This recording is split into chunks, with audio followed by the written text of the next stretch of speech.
Sup nerds, here's Ben's Purperialdramon deck profile. I don't think, no matter what version you're playing, you're probably going to always play the Digimon Tama. If you're dual color, when attacking, you could trash a card in your hand to delete a level 3. So get rid of pesky floodgate. For our rookies, I am playing 4 of the EX3 Wormmon, 4 of the EX3 Vmon. These are just the searchers, basically your starters. I'm playing 4 of the best rookie in the deck, BT21 Wormmon. Starter main phase on play, you could Digivolve into a free or an insect in your trash for 1 less. One of your Digimon can, doesn't even have to be himself. It can essentially, if you have the trash set up, be a 1-card combo into your whole deck. You Digivolve into the promo Shadramon, play back another version of itself, and Digivolve into any of the others that say DNA, and you can just play from there. And I'm playing 1 more Digivolve from the trash cards. I'm playing a 1-of Salamon, just for another extender. It's just another 1-card play your deck, because it Digivolves into a free or holy beast. Every single level 5 or lower in my deck is free. Getting to our level 4s, I'm playing 4 of the promo Shadramon. After the BT16 Wormmon, honestly, this might be the best card in the deck. There's a lot of good cards in this deck. This is definitely the best level 4.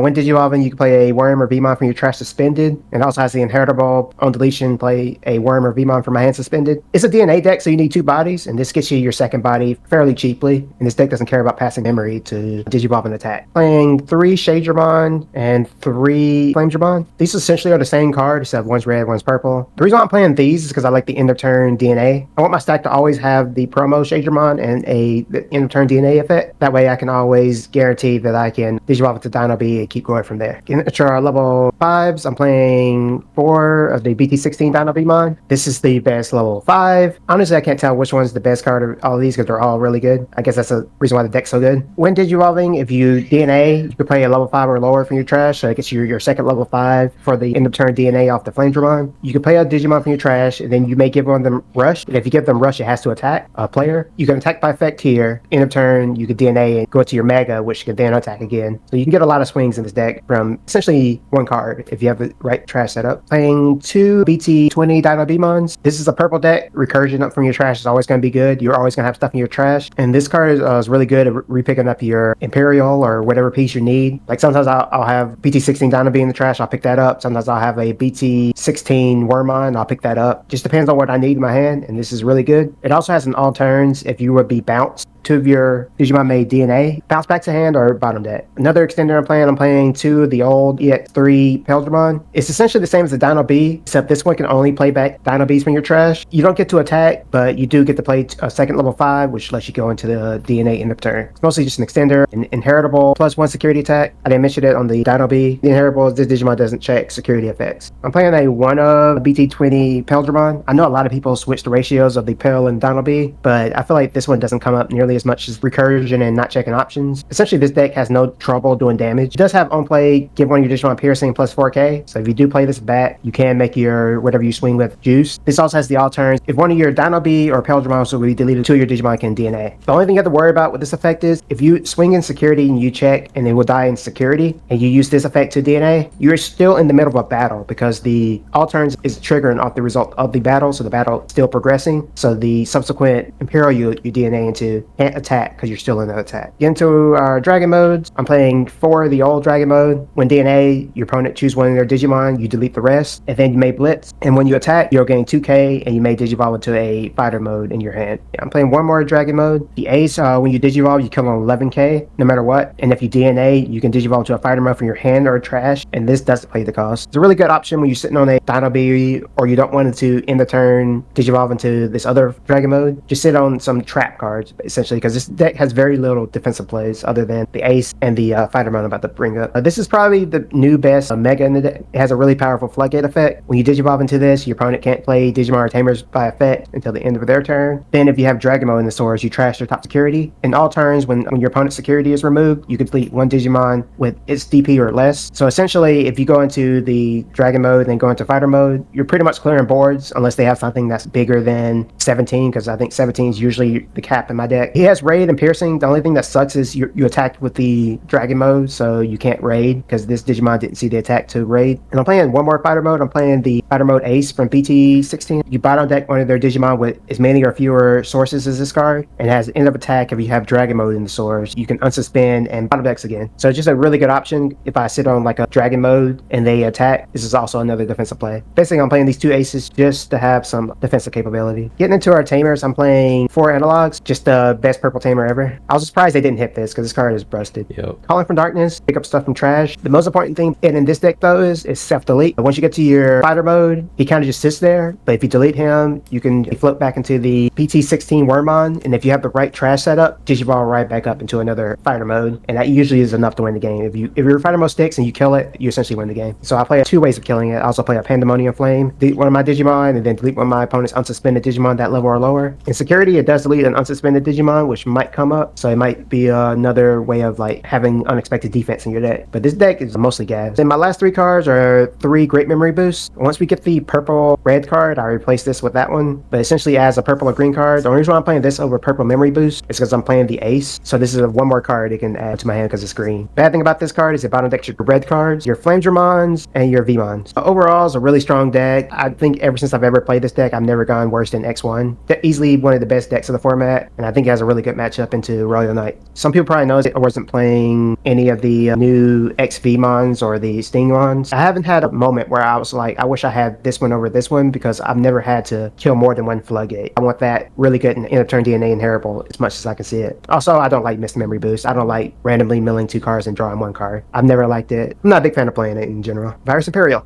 Thank you.